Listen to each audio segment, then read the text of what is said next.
Hey everybody, what's up and welcome back to today's video guys. And today guys, I'm going to be showing you how to reset your Cash App PIN.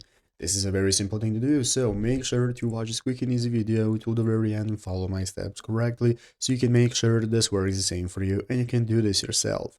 But yeah guys, let's get straight into it. So first things first guys, you want to go ahead and open up the official Cash App application on your mobile phone if you have not already. If you do not have the application, you can just go to your App Store, go to the App Store and search for Cash App. Search for Cash App in the search bar, and once you find the Cash App application, you can go ahead and get started installing it. So once you install it successfully, you can get started opening it up. By opening it up, you can go ahead and log in with your phone number or with your login details, and once you have the login, we can now get started. So this is going to be your main page where you can take a look at your cash balance, your savings, and all the other settings that you have.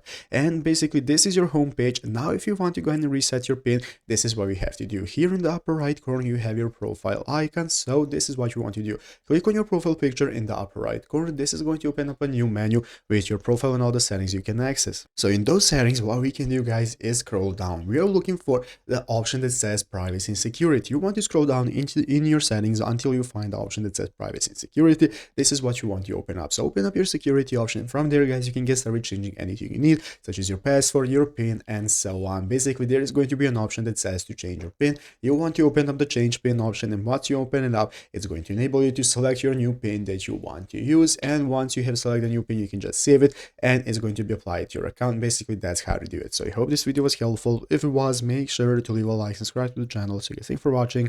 Take care and bye.